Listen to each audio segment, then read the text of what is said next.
Coucou tout le monde, on se retrouve aujourd'hui avec un nouveau nail art et aujourd'hui j'avais envie de vous montrer un nail art très gourmand avec une technique particulière qui ne nécessite pas du tout de matériel, il s'agit de la technique du sugar spawn.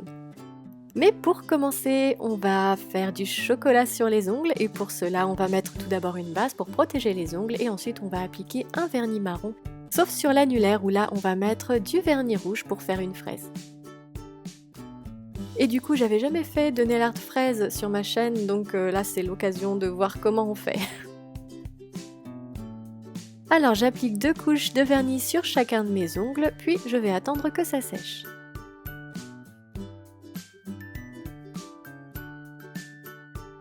Une fois que c'est sec, on va s'attaquer à la fraise et on va prendre un vernis vert, on va prendre une petite goutte de vernis du bout du pinceau et on va tracer la lunule et les petites feuilles à la base de notre fraise. Donc on fait d'abord la lunule et ensuite on va lui faire quelques petites pointes pour faire les petites feuilles. Et voilà, on a déjà presque terminé la fraise, il ne nous reste plus qu'à ajouter les pépins et donc je nettoie mon pinceau, je prends un vernis jaune, je trempe mon pinceau dans une petite goutte de vernis et je vais faire les petites gouttes qui vont représenter les pépins de la fraise. J'attends 1 ou 2 minutes et là je vais repasser une touche de marron par-dessus pour faire le chocolat. Et c'est parti pour la technique du sugar spawn. Alors pour ce faire je vais d'abord protéger un peu la peau autour de mes ongles avec du latex. Donc le mien c'est le Polypil de Bundle Monster et il y a le lien en barre d'infos. Mais si vous n'avez pas de latex vous pouvez tout simplement mettre du scotch pour cette technique, ça suffira très bien.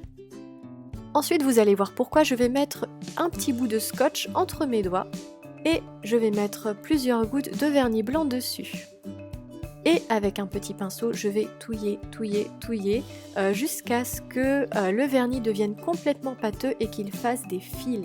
Quand vous relevez le pinceau, ça fait des fils.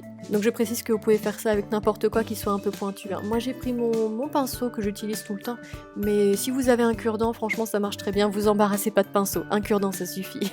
Alors du coup, une fois que ça fait des fils, je vais passer au-dessus de mon ongle et étirer le fil de vernis sur mon ongle en l'étirant et en faisant des allers-retours de manière à former un glaçage qu'on trouve parfois sur les chocolats et qui donne tellement envie de les manger.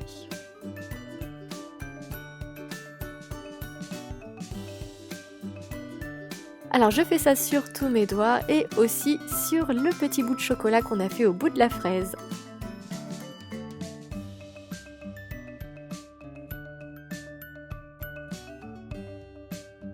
Une fois que j'ai terminé, j'enlève le latex et je nettoie ce qui reste avec un pinceau trempé dans du dissolvant.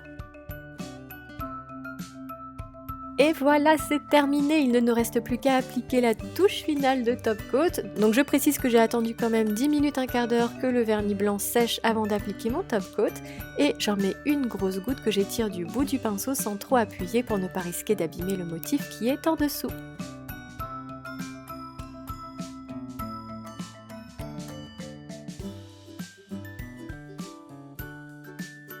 Et voilà, j'espère que ce nail art très gourmand à base de chocolat vous aura plu. Si c'est le cas, n'hésitez pas à liker la vidéo. En attendant, je vous fais de gros bisous et je vous dis à bientôt pour une prochaine vidéo.